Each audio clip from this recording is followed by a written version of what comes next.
Still to my brother, what's happening? Hey, fantasy, in session. We talking touchdowns, receptions, interceptions. They got a ban the kicker, we need that correction. Swap them out, we flexing. How many of y'all you collect? We trying to get that winning record. Fantasy, in session. I never know when this show is. And we back, week 7. What it is, hope it's what it should be. Welcome to another episode of Fantasy in Session, the podcast. Today is October the 22nd, and today is part 2 of the week 7 Fantasy in Session podcast. Huh? Goddamn, sponsored by Real Deal Fantasy HQ. If you haven't already, make sure you subscribe, man. We're on the way to 200 on YouTube. If you're already subscribing on the audio podcast, make sure you leave a review. Tell a friend to tell a friend to tell a friend where you've been. Yeah, man. How y'all fellas doing after Thursday night football? I was wrong. I'll come out here and take my lickings, bro. Deandre Johnson crazy. Before y'all volume is king. Positive volume. That's all I got to say. Hey, it's volume, good, bro. Yeah. It don't gotta be good volume. He got into that. But he looked good. He wasn't gonna sink you. But yeah, he looked way better than I even imagined, bro. He was legit getting chunk plays almost every rush, bro. And then like that move he put on dude, Patrick Surtain, bro, that shit was so nasty, bro. It's almost like he jumped sideways. That was probably one of the. He probably should be starting somewhere. Shout out to Cleveland O-line because they were blocking. Yeah, he wasn't really getting touched, so he was getting an opportunity to go one-on-one. It was definitely on a secondary had a lot person, to do with that success, bro. And yeah, man, he looked good, bro. That was great to see, bro. Because he came from the AAF, bro. So the fact that he came and got the opportunity to actually start, because he got some run last year, but Kareem Hunt was still healthy and playing. So the fact that he had the backfield to himself finally and he performed, bro, that's pretty good. It's gotta look good from no idea what the AAF is, bro. I'm not gonna lie to you. You don't remember that little side league that was started like 2 years ago? It got shut down in the middle of the year. Yeah, the XFL. No. They had the AAF first. It was like the Alliance Football League or some shit. You remember that? And then the XFL came the year after, I believe. But yeah, he was in that league, and it was supposed to be like it was crazy because they in NFL. Yeah. They showed like a little screenshot of him sending like messages like to everybody, pretty much trying to get a shot with any AAF team. You know what I mean? He was like a fisherman or some shit, and trying to get his opportunity, bro. And the fact that he did that shit on the primetime stage, bro, is pretty dope to see. Yeah, shout out to him, bro. Shout out to OBJ for getting 3 points. Shout out to Donovan's DPP, whatever his name is, Don't Play Jones, for going out there and getting hurt in warm-ups. And nobody knowing. That shit is insane. I'm glad I didn't have to depend on him because that. Right. I heard some people. I read some people in some leagues that was trying to get the owner to replace that. Could they replace that player? No, sir. We do not play them type of games. It is what it is. I remember back when I think it was my first year playing fantasy. And my brother, he was having like a bad year or whatever, and like the nail in the coffin on his bad year was he was playing Jarvis Green Ellis when he played with Cincinnati, and the same situation happened. Like he got hurt in pregame. And I guess my brother didn't know about it, so he just had to take the 0, and it was just like, well, that's just the story of my season. Oh, man. It sucks. To take a 0, bro, that sucks, bro. I mean, but especially on something like that, bro. It's just like, damn. But it's bye week. People was expecting to take like 0s this week. I feel like nah, you ain't taking 0. Well, yeah, maybe on certain players, bro. In some leagues, bro, I really don't even have nowhere to put. I don't have nowhere to put nobody. It's crazy. That's dynasty. Nowhere to put nobody. Bro, I'm trying to tell you, bro. It's like it's really crazy. It's really. But that's how it was last week in Say Less, bro. I had to start like Kyle Rudolph, and bro, that shit was so ugly. Gabriel Davis, bro, he was on the field for like 2 snaps, bro. That shit was like gross. It's like a weird DFS game. I don't even know. Like some games are just gonna be like not even looking at it. You're stupid. Yeah. I don't know, man. But did y'all? I like Case Keenum. Case Keenum didn't sink you. Who else? Yeah, he was all right. He was all right. So I liked thanks Tim Patrick for waiting to the week that everybody finally needed you to perform to go out there and put two. Like, if you had Tim Patrick, you probably picked him up. You probably already had, decent enough starters. You only needed him for like a week. So you didn't play Tim Patrick like that. This is the week that you had to play him. A lot of people had to play him, and he went out there and put up 2. And that's first target in the third quarter, bro. Shout out to you.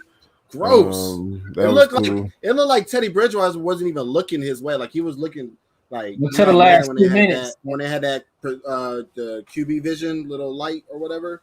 Like he literally only had it for one side of the field, and it was right. And your boy Jared Judy coming back next week. Let's go, my boy. Let's go, my boy. Yep. Welcome back. You still do that trade? That's great to hear. No. What was the trade? You had your chance, bro, and it's looking really good now, huh? It's only looking good now. It's only looking good now, though. But I still think they're gonna be. We ain't talking about that right now. Don't worry. I mean, y'all have the trade live. You might as well say the whole trade live. You don't lie. Yeah, y'all had a window to get Kyle Pitts. Everybody did, and I was trying to get Kyle Pitts. Oh, and say less. Yeah, I want. Yeah, he's here for life now. I need a tight end, but I couldn't do nothing. All right. Yeah. But it's not because George Kittle hurt, but I don't know. I don't know, Mo. You traded George? Oh, I did see that for that Nick Chubb trade. I did see that. So, we'll see. You know what I'm saying? I was just talking shit about Nick Chubb. Everybody we were just talking shit about him not catching the ball and him not scoring touchdowns. I mean, but he get volume. When Kareem Hunt was there, but he's gonna be out for 6 weeks. So I mean, I'll take that run of top 5 potential for that, and I'll live with whatever he gives me when Kareem Hunt comes back. We'll see. But you remember when Kareem Hunt first went there and he was suspended for the first half of the season? Like Nick Chubb was, I want to say, a top 6 running back. So different offense. He definitely has that ceiling when he has the. Dude, still Nick Chubb though, bro. I mean, he's already top 10. I mean, but I don't think he exactly. But the only thing was missing from him was the receiving work, and he's probably not going to get all of it, but he's definitely going to get an uptick, I believe, in his receiving work. But that's beside the point. Let's not talk about our personal leagues. What game we start with? We're for the people. We're for the people, baby. What game we start with? Starting on Kansas City and Tennessee, but we gotta.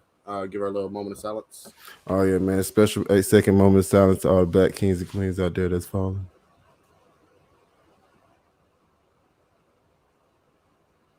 And we back. All right, man. We start with Kansas City at the Tennessee Titans. Kansas City 5.5-point favorites over the Titans with a 57.5-point over-under. We got Patty Mahomes. Of course, you want to start him. He's been throwing a lot of interceptions, but he's still looking good. The rushing yards, he's had at least 30 rushing yards through the last 4 games. Jamal Williams, he's looking like running back 1. And he might take CEH's job. He looks way better than him. What you think? Well, he got more opportunity than him. I mean, I don't think he looks better than him, but I want to say he's got more opportunity than CH has gotten all year. So, I mean, as long as he's starting, bro, he is definitely going to be at least a top 15 play, but definitely top 12 upside. But I don't think he's going to take his job. Tennessee only giving up around 87 yards on the ground per game. That's because they're getting torched through the air, so that is something. But in this bye week, you starting him. Tyreek Hill practiced with the quad injury. McCole Hardman, we talked about him on the last episode. I think he is somebody that you can start in the apocalypse. He put up 12 targets in that big point game where Patrick Mahomes had to throw a lot, and it's a high over-under. So I think if you're chasing points and you need somebody like one of them Browns wide receivers or Tim Patrick left a skunk in your lineup already, I think you got to roll him out there. Now, I think Hardman, he a decent flex play the last couple. That's what I just said. Yeah, then I'm just saying. But then you kind of break it up like I don't think he a desperate play. He's trying to the way you signed it. I think he get money. Well, he still has a pretty low floor, I would say. But yeah, he still because he went from 12 targets and he had like 5 targets the week last week. Yeah, I think if only if they're throwing the ball a lot, if like it's gonna be a big 57.5 points, that's a lot of points. Yes, better point for a point. I want a piece of this game. Like if anywhere I can get it at. I mean, I ain't forcing it, but all of the obvious starts and People like Nicole, I think, are pretty good plays.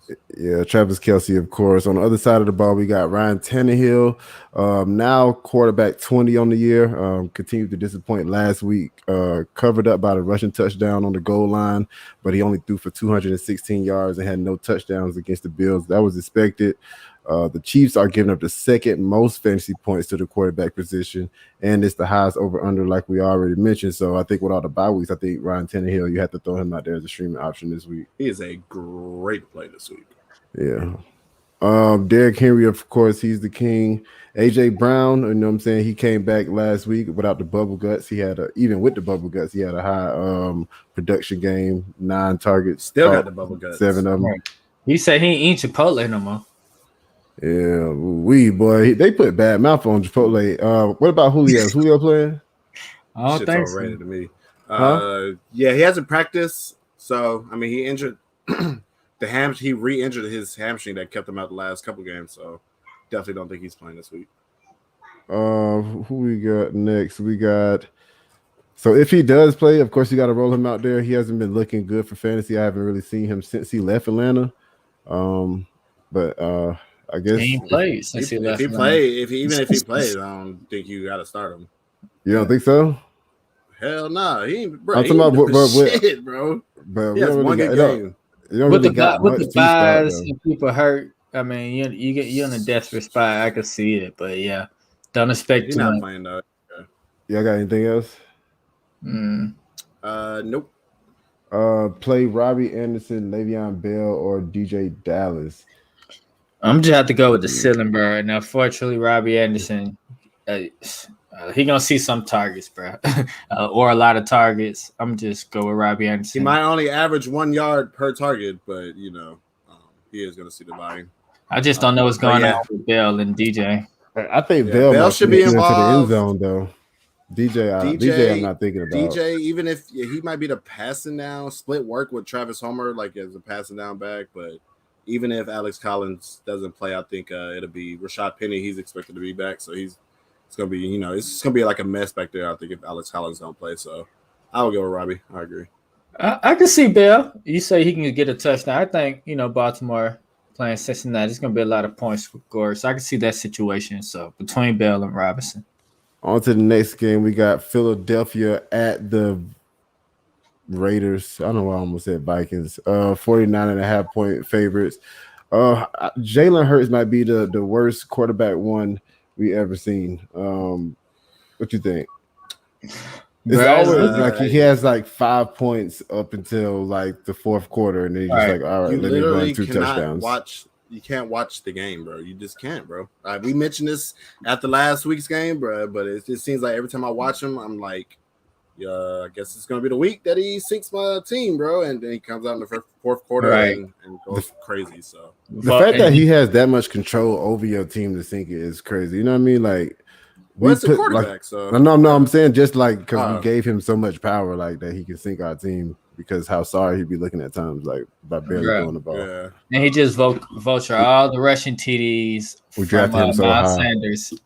it's just wild, bro. He like Jameis Winston the year when he was top 8 or whatever.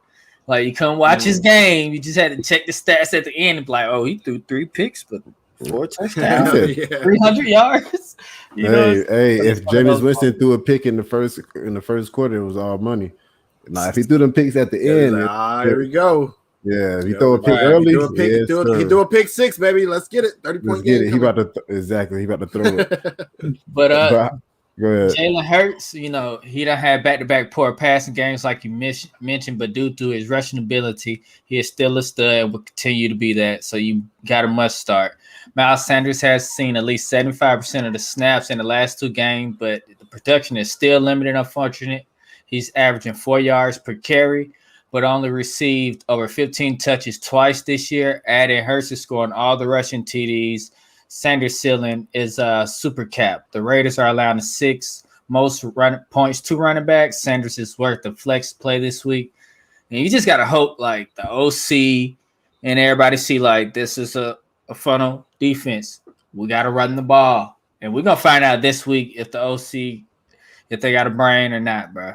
Because if you don't get more than 10 touches and they're 6 and they're allowing the 6th most points to running back, It's gonna be wild. So I think you just got to roll Sanders out there this week and hope for some. It sucks that you don't got no choice.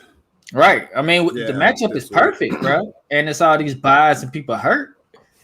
Like you can't. Yeah, and then you have them coming out on Sunday. They do need to get him more involved. So, like we said, it's never been about the talent. It's always, it's just been about the opportunity that he's getting. So, hopefully he gets traded or something. So, with Devontae Smith and Jalen Reagor, with Hurts struggling and the Raiders giving up the 25th most PPR points to wide receiver, it's not much upside there. Smith should have another low-scoring game, but as the most targeted wide receiver on the team, he's worth a fringe flex play. Reagor has seen 9 targets in the last 3 games for a total of 33 yards. Sit that fella. Dallas Goedert is a must start with Ertz out of town. As Carlos mentioned, we mentioned earlier in the tweet, Ertz and Goedert had at least 24% target share. If Ertz get at least 20% of his target share, he has the opportunity to be a top 6 tight end moving forward. Things should get better as the Raiders are allowing the 6th most tight end points to tight ends. Goedert is a good start. On the other side, I got Derek Carr. My notes just flipped. All right, on the other side, I got Derek Carr. He has played well all year, scoring at least 20 points in 4 of his 6 games. Philly has allowed at least 19 points to quarterbacks in the last 3 or 4 games. You like that? You like that? You like that? Stupid. And what 8 the fuck is that in those games. Is how he's shooting a gun. That's my little like. Instead of like, that's the for real, but kind of fake laugh. He's like, haha. What? Hey, Javon said you got different laughs, bro. You don't want. Everybody got that fake laugh, right? Everybody got a fake laugh. Everybody. Right. You got you like. All right, you need to get let's get back to the break. You need to give it a program. But all right, Philly is also allowing 8 passing TDs in the last 4 games. He has a great streamer option this week as in quarterback 1 leagues, and he's the starting quarterback 2 leagues. Josh Jacobs, man, he's since returning from injury, he's dominated backfield touches, averaging around 13 PPR points per game, and has outpaced Drake in reception since returning. He's been targeted 11 times to Drake's 3 in the past game in the 3 games. In the last 3 games, he's been targeted 3 times as versus the Drake. All right, let me say it again. Bro, I'm getting tongue-tied, bro. Stop reading, motherfucker.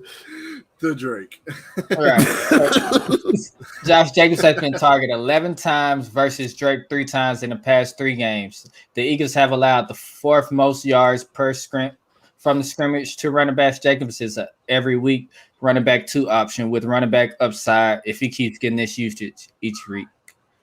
I got Hunter Renfrow is the safe wide receiver to start on this team in the flex. Last week was rough for Renfrow, and this week could be the same. The Eagles are allowing the 31st most points, 2 wide receivers per game. Henry Ruggs has been held under 50 yards once this season, but has caught more than 4 passes twice this season. So he kind of boom or bust. He only catching 4 passes, but he's going over 50 yards. Real boom, though. He's averaging 22 yards per catch. So that tell you right there he's boom or bust. So with this, it's not a great matchup, but you might have to start him. I understand that with the buys and people hurt, but I would start him if you can. Sit Brian Edwards, of course. Dan Wallace must start, 7 targets and at least 50 yards in all this game except 1. That's pretty much a wrap on them. I like it. I love it. I want some more of it. Detroit Lions at the Rams, 15-point favorites with an over-under 50.5. That's a lot of fucking points. Are you taking the points? Revenge game. That's what I'm saying for both of them, though. Mostly Goff, though. But yeah, I think Goff gonna come back and put the shiners on them boys. What? Yeah, right. Boy, you crazy. That'd be You funny. know what? That D line and they got You know them that Jared Goff has not. I'm talking about 15 points though. 15 points. I mean, I'm talking about as far as taking the points. Like, yeah, motherfucker, I covered though. I covered. Yeah. That's all I'm talking about. Fuck yeah, I'm talking about covering. Yeah, bro. But you know that Goff is hasn't won a game without Sean McVay as his coach yet in his whole career. That's pretty. That's pretty crazy. So, I didn't even think. You know, about he really wants to win this week, but unfortunately, I don't think it's gonna work out. So, not that week, my boy. Yeah. So of course, starting with the Detroit side, obvious starts: DeAndre Swift, TJ Hawkinson. Sitting, just talked about him. Jared Goff. He did have a pretty good start to the year. Scored 20 plus points in 3 of his first 4 games, but he has cooled off tremendously and only averaged 8 the last 2 weeks. So game has a high projected total, and the Lions are heavy underdogs. So they should throw a bunch, but the problem is he has been doing it the last 2 weeks, 9th in pass attempts in that span, and he still didn't give us any usable weeks. Like I said, he only scored 8 points each week. So I am sitting Jared Goff. I talked about him too long. I shouldn't even do that. Just in case you were thinking about it, don't do it. Jamal Williams, he saw 9 targets week 1. Since then, he's only had 9 targets in the next 5 games combined. So it was looking like it really was going to be a 1A, 1B situation out there. But since then, it's been DeAndre Swift dominating the targets. They're still seeing about the same touches on the ground. But I don't like it this week. So because the matchup is not good for them. So with them being such heavy underdogs, I think it's going to be a DeAndre Swift game. So not trusting Jamal Williams this week. Boomer bust touchdown option. I mean, if you have to, because of bye weeks, maybe, but I don't want to start him. And fringe player, I want to start. If you need to start Amon-Ra St. Brown, I think you can do worse. He's averaging 7.6 targets and 12 PPR points per game over the last 3 weeks. 20% target share in that span, compared to just an 8% over the first 3 weeks. So, you know, Tyrell Williams, I don't even think he's played yet this year. He was supposed to be the one, but it's been St. Brown who stepped up in that role. So he will see a lot of Ramsey out of the slot. Ramsey plays about 46% of his snaps out of the slot, and Amon-Ra is up at like 86%. So he will see a lot of them. But, I mean, it's a negative game script, so they are going to need to throw. And he's getting the volume, so I think you could do worse than him. Yeah, I like him. I say Brown too. Yeah, that's it, and that's it for the Lions. On to the Rams. Obvious starts: Matt Stafford, Darrell Henderson, Cooper Cup Coffee. Shout out to footballers. Tyler Higbee. He's more of a fringe start, I would say. He has a 13% target share, averaging 7.5 PPR points per game, giving you a top 12 week in half of his games this year. So, I mean, he's not a must start, I would say, but it's probably not a lot of options on the waiver wire anyway. So you're probably going to start him. And he does have a good matchup this week. He's going to get Alex Anzalone, who has a PFF grade of 39 and allowing an 82% catch rate. So, I mean, you're just hoping that the game doesn't get out of hand too quick. And if it does, then hopefully Higbee was involved in that. So I'm fine starting him. I'm sitting Van Jefferson. In weeks where I'm projecting him to get or the Rams to be in a shootout, I don't mind going with him, but that's not the case this week. Again, they're heavy favorites and they're at home. 13% target share, so you're really just banking on a touchdown with him, and so I'm gonna sit him. Fringe player, man, Robert Woods. He bailed his owners out with a touchdown last week, but he only had an 18% target share. Compared to a 38% the week before when he got more involved. So 18% is where he's been living at pretty much this year. So I think he's just going to be volatile until we start seeing him involved more. But like we always mention, Cooper Kupp is just dominating the volume out there. So I think he's like in a game where they're not going to need to throw like that, man. I really think he's just like a touchdown dependent, maybe like a low end, high end wide receiver 3, low end wide receiver 2, high end wide receiver 3. I think you got to play him this week just because you got to play him, but I just want people to be aware of this situation if he does be a little blowout or something. Because the matchup is good too. I mean, Detroit cornerbacks are pretty bad, so I mean the matchup is good, but it's just everything else around it is not that good. So it's still a possibility that he might not give you a good week. So He's just a fringe player for me. And that's it. We got a question in. Shout out to Rock Out. Make sure you like and subscribe. Need 2 wide receivers and 2 flex players. We got Davis, Callaway, Kirk, Michael, Stevenson. Or would you drop one of them for Bateman with Sammy Watkins being out, or Lazard? I don't like Lazard. Right. Bateman, you could probably take. I like Bateman. I do like Bateman. I would drop.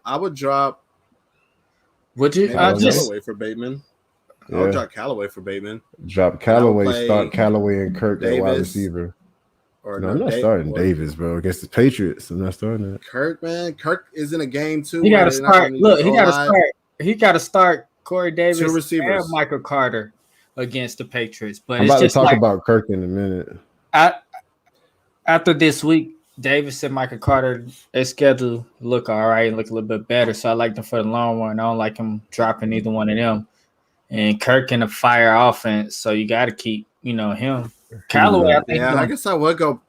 Damn, it's between Bateman and Davis for the other receiver. I like Kirk, and then I guess I would go. I'm not starting Davis. Stevenson. I just don't know his role. And then I would start Bateman and Carter.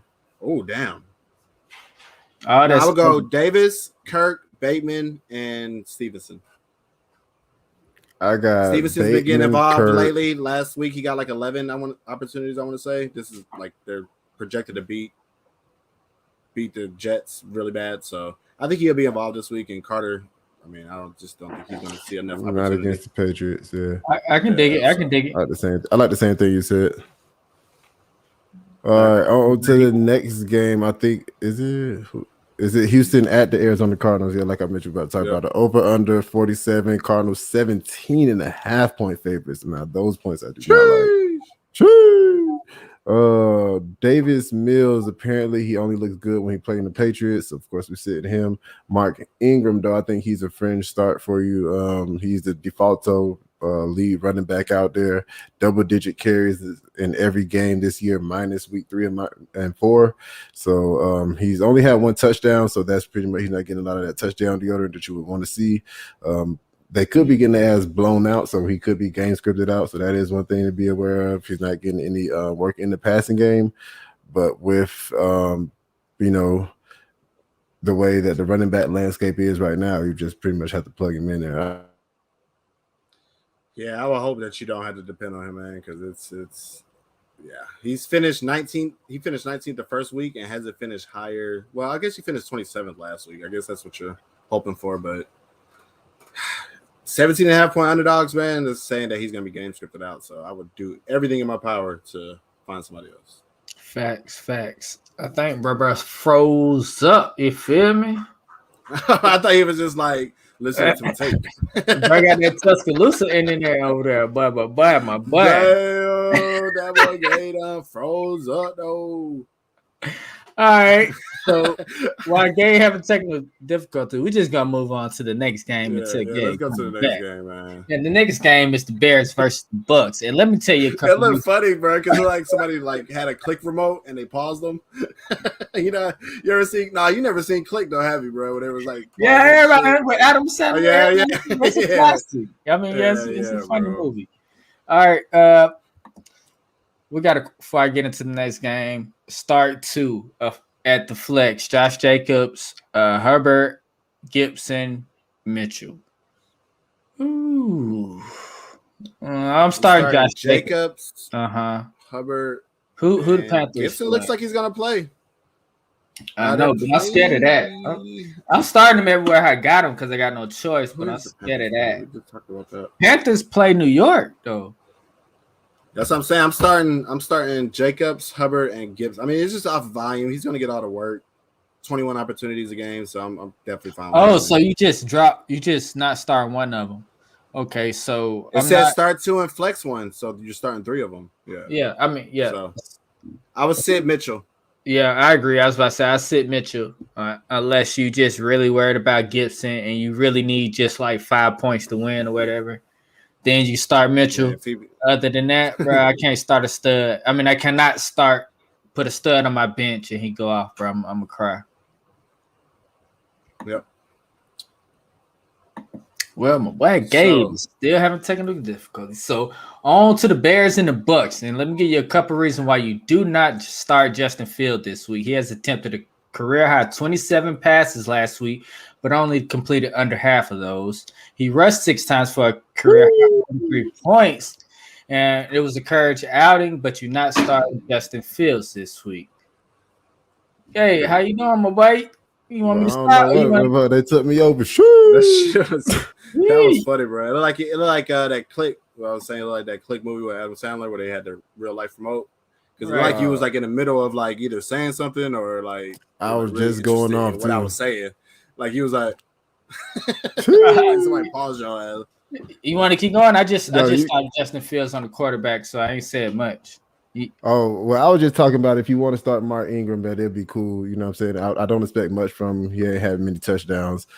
Brandy Cooks, of course, he is the target hog out there. 2 underperforming weeks. Bounced back with a double-digit target week and point week last week. He didn't get the end zone against the Colts, but I do think he can be a top 20 wide receiver this week. Let's see. Who, Cooks?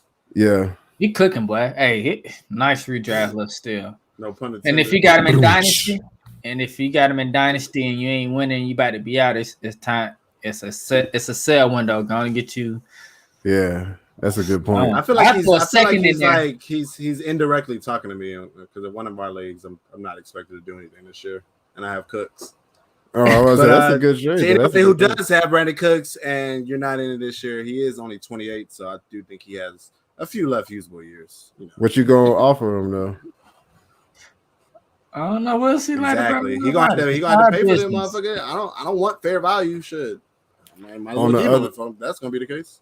Kyla Murray continuing his MVP run. He gets the cupcake Houston defense. James Conner didn't see the end zone last week, so I know that disappointed a lot of fantasy owners with 3 straight weeks where he did find the end zone, but he did see the highest snap percentage from all year. With Chase Edmunds out with that nagging shoulder injury, his role could be increased, especially in the game where the Cardinals are expected to control the game for most of it. The Houston is giving up the 7th most fantasy points to the running back position. So I feel like, you know what I'm saying, running James Conner out there in this apocalypse week is a good start. Chase Edmunds played the lowest percent of the snaps he's played all year, only 8 touches last week for 50 yards. Like I said, he's dealing with that shoulder injury, but Houston is giving up the 8th most yards per game on the ground. I'm not on the ground. Yeah, on the ground with 4 receptions a game. So this could be, I don't know. 4 receptions a game. I feel like he could get more than 4 receptions because it's just because Chase Edmunds. I'm on Chase Edmunds now. Oh yeah, I mean he's a good player. But like I said, I was just thinking just because he's dealing with that shoulder injury that James Conner could see a increased role like he did last week, and so Chase Edmunds. He was left off the final injury report though, so he doesn't have any type of injury designation. So I think his role will be the same, pretty much. Oh well, if that's the case, then that's the case. I think you roll both of them out there then. DeAndre Hopkins found the end zone twice last week, looked magnificent, only had 4 targets. You wouldn't have known if you watched the game because it just looked like he was just killing them. The matchup against the Browns wasn't one of the greatest ones to start with, and they did get up early, so they didn't really have to throw the ball a lot. Kyla actually threw the lowest pass attempts that he threw all year. In the revenge game against Houston, who hasn't given up many points to the wide receiver position, fantasy-wise, that's just because people just run the ball down their throats. I think it is a great matchup against Desmond King, who is allowing an 80% catch rate. So I think we can roll DeAndre Hopkins out there with confidence. I know a lot of people are, you know what I'm saying, have a dirty taste in their mouth about DeAndre. Christian Kirk. Yeah, more of a hold. Like, I wouldn't go out there and, like, you know, go crazy, like sell 2 picks for him, 2 first-round picks for him. But, you know, if you have them, just hold them.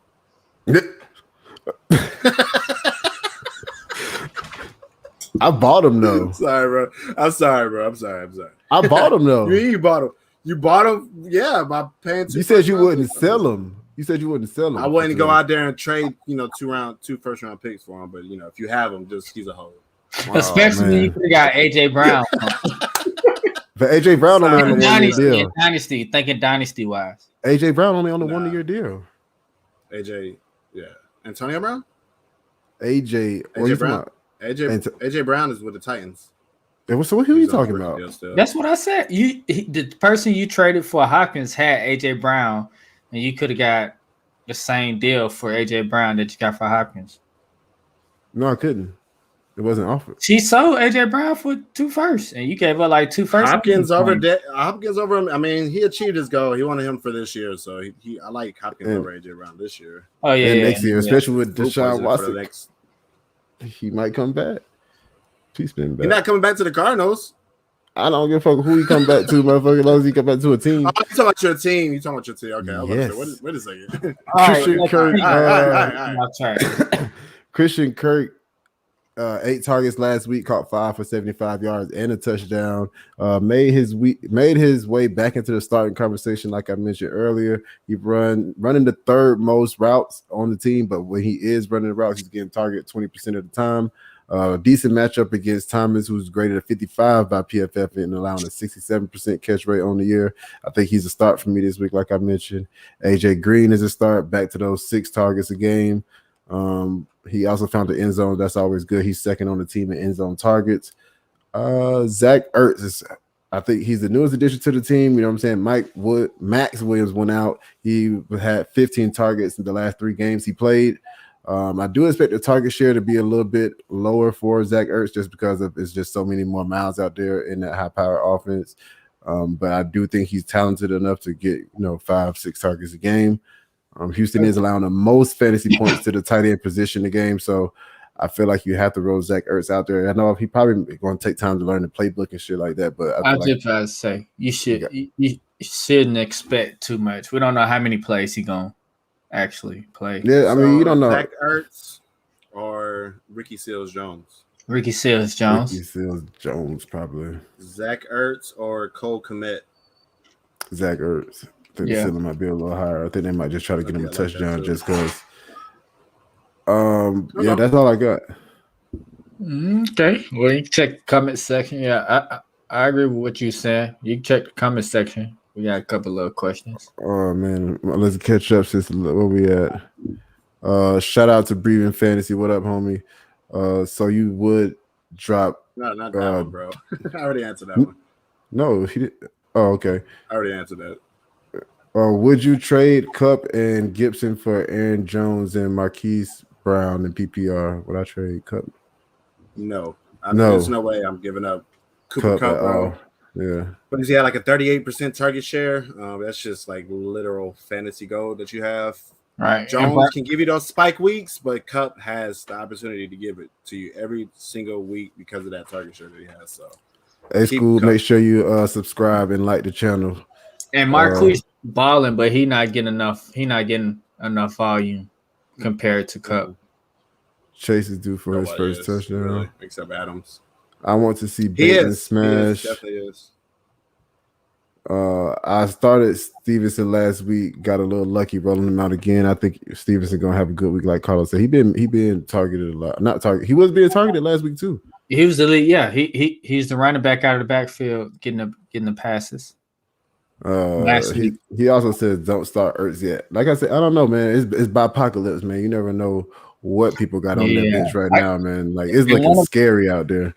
Right. In one of our leagues, we got to start Ertz. I think so. I'm gonna double check, but yeah, I don't want to. On to Chicago at the Buccaneers. We got 12.5 point favorite at Buccaneers. 47 point over under. Tom Brady goes to Soldier Field. Is it still Soldier Field? I think so. Yeah. Anyway, man, it's really about Justin Fields. I heard you talking a little bit about him when my internet went out. How you feel about him? Yeah, let's try this again. Take 2. Bears and the Bucks. Like I said, I'm gonna just give you a couple of facts about Justin Fields, why you shouldn't start him. Last week, he attempted a career high 27 points and only completed under half of those passes. He also rushed 6 times for a career high 43 yards. The outing was encouraging, but you're sitting this guy this week, even with a team that's been allowing a lot of passing yards. Khalil Herbert and Damian Williams. Herbert's week 6 performance probably picked him up a few more carries, and he might be the primary ball carrier moving forward until Montgomery is back. This week they face the Bucks, that a defense is allowing the fewest rushing yards and 1 rushing TD all season to running backs. Herbert is a sit issue if you can, but I understand a lot of people may still be starting him. Well, Williams come back. I know this. He said he can't get cleared until Saturday. So if he comes back Saturday, he should see at least 40% of the carries and get the receiving work out of the backfield. I would sit him too, but no more than a flex with either of these two guys. No more than a flex play with this backfield in Chicago. Moving on to Allen Robinson, Darnell Mooney. You can't really trust Robinson, man. He's been a bust so far this year. He only scored 1 time this year and went over 50 yards 1 time this year, and they was in different games. The Bucks are allowed in the third most points in PPR leagues, but I still don't trust Robinson. He's a sit, but you can start him if you're desperate. Mooney has showed a connection with Fields and has outscored and out-targeted Robinson this year.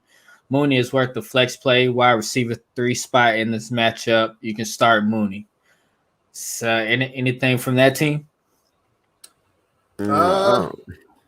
If Damian Williams sits, which is very possible because he has to get cleared by Saturday to play, I wouldn't mind Khalil Herbert as like you said, a flex play because he's gonna get out of work. They can't run against Tampa Bay, but again, volume is king, so I'm fine with him.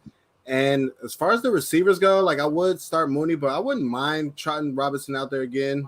Just like we all know that Tampa Bay is a funnel defense, and unless they're just literally just going to be stubborn and try to run the ball against them, like they're not going to be able to get away with just 20 pass attempts against Tampa Bay.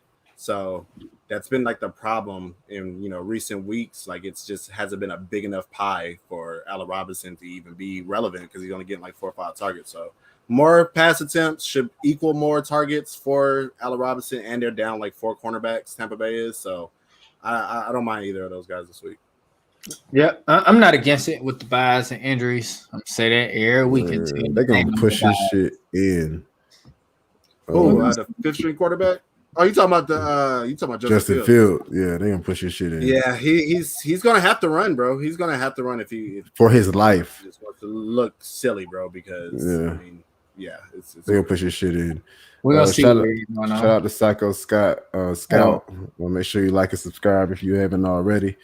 Sit 2 out of these. What's that? 1, 2, 3, 4, 5. Mike Evans, Debo, D-Hop, Marquise Brown, Brandy Cooks. Sit 2.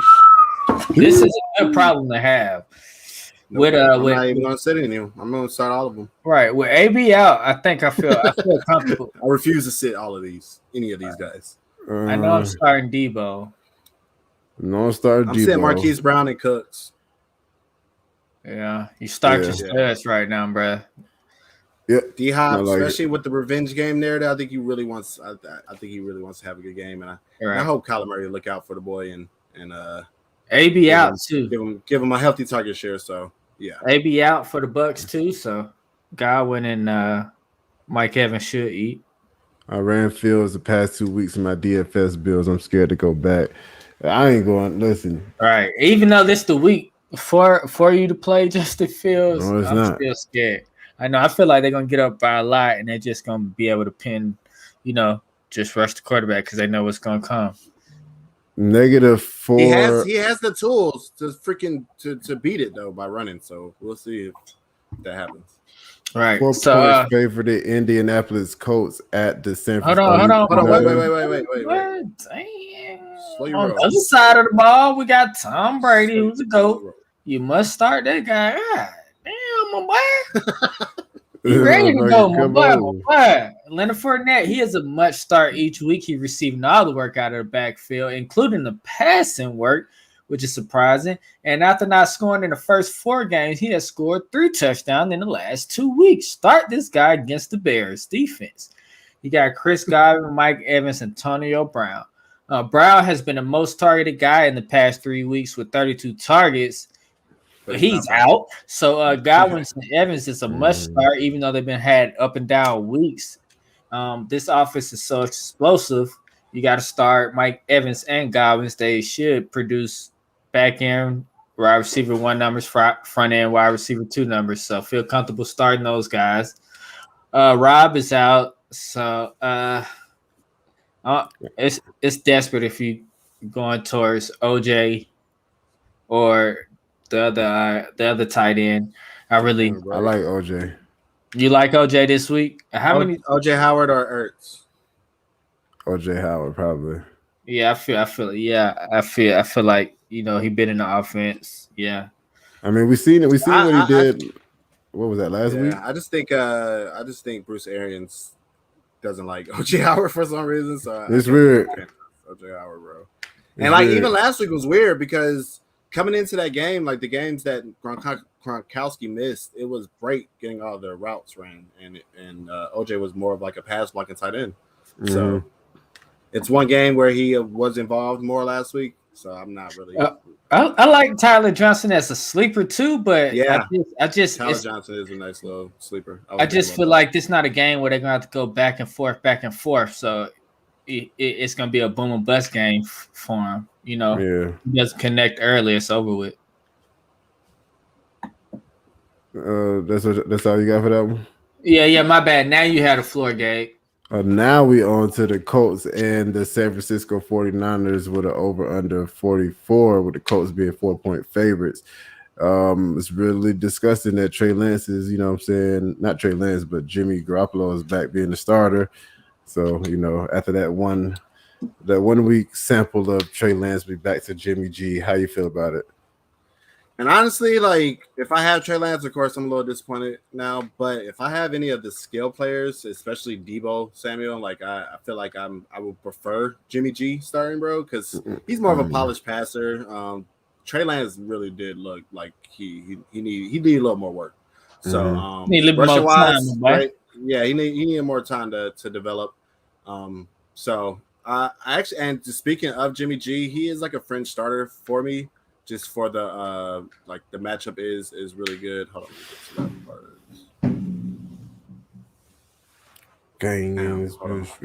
Hey, Gabe, shout out to your shirt. I like this shirt much better than last episode. I don't know why. That's pretty weird. So the Colts.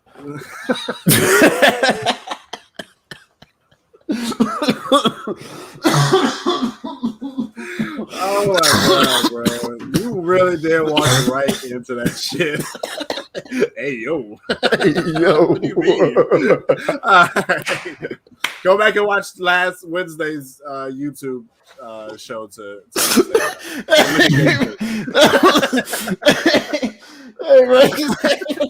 Hey, bro, I think you look dapper today, bro. I like your shirt better than the porn star, man. All right. So Jimmy G, man. The Colts are allowing the ninth most points to quarterbacks, and with Trey Lance he's already ruled out. I think that's going to higher the ceiling a little bit for Jimmy G. If you remember, Trey Lance was coming in on certain package plays, and he was performing well. Like he vultured a couple touchdowns away from him. So with Jimmy G getting all of their snaps at quarterback, which is weird to say, I do think that he is a safe start, mostly in QB2 leagues. I wouldn't start him in 1 QB leagues, but I do believe he's safe. Even with Lance, when he was vulturing, snaps away from him, he was still averaging about 15.3 in his first few games. So I do think he's a safe start. Obvious start, of course, is Deebo Samuel. Elijah Mitchell, I'm okay with him this week. Last week, he dominated the touches. Had 11 opportunities compared to just 1 for Sermon. But that was the game where Lance started. Well, I'm talking about the last game. That was the game Lance started, and he took off a bunch from the pocket. He had a lot of rushes. So that may explain why Mitchell didn't get too much work on the ground. So with Jimmy G now starting, I believe he'll go back to his 17, 18 touch range that he had the first couple weeks. Before his injury. So matchup isn't great against the Colts. I do want to point that out. They're allowing the third fewest points to opposing running backs, but we all know what the 49ers want to do. They want to run the ball, and they do it pretty effectively. One of the best in the league. So I'm comfortable with him as a middling RB2 this week. I'm sitting Brandon Ayuk if I can. I was just about to ask that, bro. Know, even with George Kittle being out. You can get away with it, but George Kittle was out last time he started. Right. But that was Trey Lance. So maybe you can roll him out there. There's a lot of bye weeks, but he's more fringe than anything. I don't think he's like you need a bonafide lineup, but he's averaging under 4 targets in his last 4 games and just 5 points. And the only usable week he had so far was when he caught a touchdown. So, I mean, theoretically, he should be see more volume, but I mean, we know he's in the doghouse. We know he's not getting targeted like that. So if you have to roll him out there, I do think he could do worse, but I'm not saying he's a lock by any means. And Trey Sermon, 1 touch in week 5. I'm not even in a bye week, bye apocalypse. I'm not trusting Trey Sermon, man, unless I just literally absolutely have to. But your floor is 0, literally. Yeah. And that is it from that side. We go back up to the other side. For the Colts, we have the obvious start. Of course, we're going to start Jonathan Taylor. Dude's been on a tear lately. Still hasn't scored from like the inside the 5-yard line. I believe he is. All of his scores have been like long runs or long touchdown catches. So I still think he is scoring under or right at his expected points. But you know what I mean? Like Lonzie, he's seeing a lot of volume. Like he's like number 1 or 2, top 1 or 2 in red zone usage, red zone rushes. So the fact that he hasn't scored yet lets me know that regression is coming for him. So smash start this week. Carson Wentz hasn't been spectacular this year, but he also hasn't sunk you. Scored at least 17 points in 5 of his 6 games this year.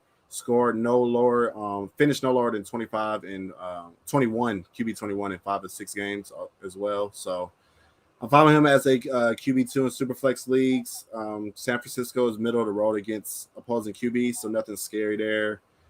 4-point underdogs the Colts are, so they are going to need to pass somewhat to keep up with them. So I like him as a QB2. He just doesn't have the ceiling for me to trust him in 1 QB league, so I will look elsewhere there. Michael Pittman, his target share did drop last week significantly. He only had a 15% last week after seeing 25% in his first 5 weeks. But that was the week that Hilton returned, and he was involved last week. Hilton did get banged up as well as Paris Campbell, and it's looking like both of them are going to miss this week. So I think Paris Campbell out for the season. Yeah. So Hilton's just going to be. Well, I don't know how long he's going to be out, but both of them are out this week. So I'm expecting Pittman to see that target share that he saw in his first 5 games, as instead of what he saw last week. So he will see a combination of Mosley, who is graded out as a 68, and Josh Norman, who's graded out as a 48, according to PFF. Mosley will present a tougher matchup than Norman, but neither matchup is concerning enough to bench him with the amount of volume that I'm expecting him to see. 25% target share is up there with some good receivers, so I do like the volume that he's going to see. Mo Alley Cox, he's a fringe starter if you're desperate this week. Still splitting snaps with Jack Doyle, but he does have a decent 14% target share in his last 3 games, averaging 40 yards on just 2 catches in that span. Not seeing a lot of volume, but he's a beast after the catch. He really only needs like 3 catches to give you a decent amount of yards, and he's leading the team in red zone and end zone targets. So I think he has as good a chance as any is to score a touchdown this week. Mm-hmm. Let me ask you a question. Not so good this week. They're allowing the least amount of points to tight ends, so don't force it. But if you don't have any other options, man, all right, commit. Does have a good shot at Mo Alley Cox. Goddamn, can I fit it? Sheesh. They said we're tired of talking. Can you just answer the question? All right, now my bad. Go ahead. No, I'm done. So commit or Mo Alley Cox? I'm going commit. Mo Alley Cox. Mo Alley Cox or Ertz? Mo Alley Cox. Ertz. Yeah, I think I'm gonna roll Ertz, and I think the other one. Desperation play for me, Mo Alley Cox. It don't matter between commit or Mo Alley Cox. Someone just dropped Kittle and Allen Robinson. Should I pick them up? My current tight end are Schultz and Goddard. My current flexes are McCaffrey, Chubb, Julio, Sanders, Hollywood, Shepard, Sutton, Hopkins. God damn. This is a 10-man, 8-man league, something like that. Also currently Dearness Johnson. Who he trying to pick up? I would pick up Kittle if if it's a shallower league, and I mean you have Schultz and Goddard right now. Maybe if you had to drop one, maybe Schultz, just because he's on. No, it's not a point of dropping. So I don't think you're getting that much of a point. I wouldn't even drop one of them tight ends. I think you should. Yeah, I would just keep. Because you're not starting Julio. You're not starting Julio. You're probably not starting Miles Sanders. Dearness, if you didn't start him last night, you probably missed out on this game because Chubb should be back next game. So it's either drop Julio, Sanders, or Dearness Johnson and pick up James Robinson. I would drop James Robinson. I mean, how far away is Allen Robinson? I think James Robinson. Yeah, I don't know about Allen Robinson. Maybe I pick up Kittle. It's how far away. I don't feel like Allen Robinson or that Bears offense is going to turn around. Yeah. So I would pick up Kittle, drop one of them. Yeah, because I mean, I feel like he can be stashed, but it's just the fact that you'll have 3 tight ends on your team, and I really don't like doing that. And he's injured, so it's like you're just wasting space with him right now. So, I mean, I feel like Julio, you wasting space too. That's my shout out to my boy. Thank you for everything. Yeah, so if you have to drop one, Julio I guess Julio would be the guy I would drop. All right. For Kittle and Allen Robinson, I would just keep what I have. Right. I don't know about Allen Robinson right now. Shout out Tyler Sperry. Like, subscribe if you haven't. Welcome to the session, my boy. Kamara for Aaron Jones and Hollywood Brown. Yeah, I like that. I like that trade. Especially if you need it. Aaron Jones and Kamara.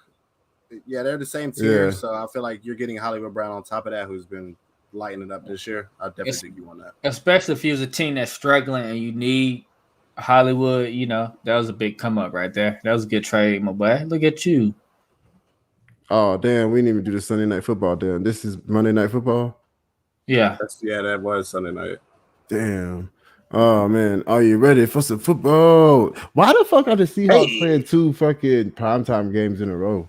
They got to start flexing these games. They thought Russell Wilson was going to be playing quarterback. They got to learn how to flex the games. All the second half of the games are ass this year. I mean, not this year, but like this week. Yeah, but they make the schedule, when they make it, when everybody's healthy. So they do flex out Sunday night games more often than any other game. So Monday night game. I guess it was possible, but it is what it is. Anyway, are you ready for some football Monday night party? Yeah. The New Orleans Saints 5-point favorite against the Seattle Russell Wilson list. Seahawks with an over-under 42.5. Jameis Winston, quarterback 22 on the year. I guess the LASIK really didn't do that good. You know what I'm saying? He is something else. He is really disappointing. Last week he threw the ball. It's not that he's disappointing. It's just the scheme that they're running out there doesn't really Sean Payton allow him to flourish, bro. But so Michael Thomas will be back soon. Just know that. All right, go ahead. Says a Michael Thomas owner everywhere. Last week he threw the ball 30 times. The most he has thrown the ball. That's the most he's thrown the ball all year. That's crazy. He produced 4 touchdowns with that against the Washington football team coming off a bye week. He gets those Seahawks who's giving up 19 fantasy points a game to the quarterback position. I think Jameis is a startable play in this bye apocalypse. AK Alvin Kamara, the running back 14 in PPR leagues. He only has 1 rushing touchdown. He got that in week 5 before the bye. The volume we used to him seeing, he's not getting that anymore. And he's just not finding the end zone only 3 times all year. But Seahawks are allowing the 3rd most fantasy points to the running back position. So hopefully we get a bounce back game for him. They are giving up at least 60 yards through the air a game to the running back position. Marquez Callaway. Wait a second. What do you mean Kamara's not getting the volume that we're used to him seeing? He still is. What's going on? No.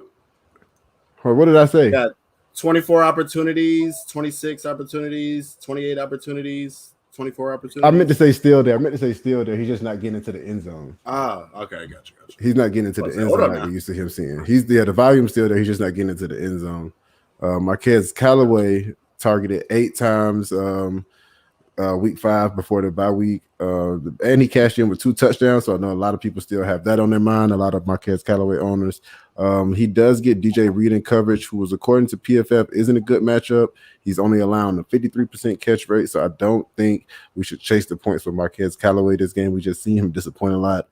He's really a boom or bust play for me. Let's see. Geno Smith disappointed in his first game as a starter, getting the same number of points he had in relief of Russell Wilson in week 5. That's pretty gross. The matchup against the Saints is also pretty gross. I don't think he's a streamable option. Alex Collins getting that running back 1 volume now with Chris Carson out. Last week, 98 yards off 21 touches, and he got into the end zone. Clear yet? Huh? He ain't been clear yet. What's he got? He got that vid? No, he got an injury. He got injured last week, and he didn't practice on Friday today. So it's not looking. He has one more day because they play Monday night, so they practice on Saturday too. So we just have to wait and see. Yeah, so just beware of that if you. Well, I don't want to start him anyway. I mean, unless you. I mean, I would start him. I'm not confident in starting him against the Saints. I don't think he's going to have a good game against the Saints anyway, just because of the volume. Of course, he's going to follow the volume. Saints only giving up 55 yards on the ground per game. It's pretty gross. So the volume is what you're really hoping for in there. Anyway, DK and Tyler Lockett both had 7 targets last week. DK caught 6 of his for 58 yards. Tyler Lockett only caught 2. So that's it's really about how you want the matchups to be. I think Tyler Lockett probably had the harder matchup. Maybe he might get a lot of Marshawn Lattimore according to PFF. That's the projected snaps. And it's Geno under center, under being so low. I'm starting Metcalf, and I'm looking for other options for Lockett, bro. Yeah, I agree. Really ugly last week. Lockett is a good receiver, man, but it's just he had that connection with Russell Wilson, bro, and he's just not going to be the same receiver with Geno. So, yeah. I mean, I guess as a low end, like a flex player that I'm not really happy about starting. He's like a boomer bust, but I don't know. I don't feel it. I feel like he like a low floor, and he ain't got no boom no more. He ain't got no boom no more. He just got like 8 points, 10 points. Lockett or Boyd? Yeah, that boom, boom bass. That's ugly. Boyd against Baltimore, Lockett against New Orleans. I'm just going to go Boyd and hope they I'm going to go Lockett because there's less targets. It's less people for him to compete with out there for the targets. Hopefully the Saints get up by a lot. But if the Saints get up by what's the over under? What's the spread? What's the line? What I have is New Orleans 5-point favorites and 42.5. So if they have to chase, if Geno have to chase and he has to throw the ball up, there's least targets for him to compete with when it's rather than out there in the Bengals. That's why we don't want to start him. It's not because the quarterback is sorry, it's because he has too many targets to compete with out there anyway. So I think I'll leave. Yeah, I would probably hold my nose and play Lockett as well. That is it. Still no Jail Everett alerts, so still trying to look for him out there. I think he was injured or something like that. Yeah, but other than that, though, that's all I got for that, man. Let's get the last couple. I don't even think it's questions. He said, I'm 4-2 and I needed a better wide receiver. Yeah, I think that was a good trade to get Hollywood. Oh, yeah, okay. And it was just a lateral trade. Yeah, man. I love to talk DFS talk for sure, bro. Good luck fishing. In a standard league, Hunter Henry or Ertz Hunter Henry, I think, especially against the Jets. He looks to be the best besides Jaco. He looks to be the number 2 wide receiver out there. He's been scoring a lot of touchdowns, though, so that's definitely been inflating that score a little bit. If it's a standard league, that's what you're looking for, too. Hey, Bill, make sure you like and subscribe. I don't know if I told you that. Yeah, man, y'all got anything else? Good luck this week. Damn, that shit went by apocalypse, and we'll see y'all next week. Hey, man, good luck with your rosters, man. If they look ugly, don't worry about it. You know what I'm saying? Just you can lose a week, like Javar said earlier this week. You can lose a week. And lose a week and still make unless you can't lose a week. Right. Unless you can't lose a week. Man, if you can't lose a week. Then you donated this year, bro. Can you imagine being 2-4 and 1-5? Which I know I am in a few leagues. Not a few. Yeah, in a few leagues. Right, facts. I'm 1-5 in one league. I'm 2-4 in one league. That fucking legend, the redraft league. Like I need Derrick Henry to pull off. Like don't be no bullshit. I know you've been superhuman these past 6 weeks, but I'm gonna need you to be superhuman. Like Goliath, like colossal. Don't give me no regular game. Hey, what Lil Wayne said at the beginning of that thing? Like, I want like colossal. You know what I'm saying? Like Goliath. You know what I'm saying? 50 That's points, I need. Like, yes. Like Case Keenum, I don't even have 2 quarterbacks to start this weekend. Superflex. Yeah, that's the same thing that happened to me in Say Less, bro. I only had Case Keenum. So my wide receivers are Hunter Henry, AJ Green, T. Higgins. My flexes are Michael Carter, Damian Harris, and Goddard. Who's your wide receivers again? It's not Hunter Henry. I mean Hunter Renfrow, AJ Green, and T. Higgins. It's all really on Derrick Henry and Joe Mixon back. And if TJ Hockenson act like he want to play, that'll be cool. I want to let you know, we appreciate you donating your funds to that league this year, my boy. See you next year. That shit's gonna be so crazy that I fucking like. Nope, we gonna win. I mean, don't worry about it. I donated some funds in 2 leagues too. I donated funds in 2 leagues too. I ain't gonna cap you. He only projected 10 more points higher than me. That's not enough to scare me away. No, turn up on them. Impossible for a plain golden carriage to become a golden carriage. Impossible for 4 hours for them to be. All right, man. Good luck, y'all. We're gonna put straight facts out. Make sure y'all go check us out. If you haven't subscribed, appreciate everybody for tuning in. I'm trying to find the outro. Peace. It's session.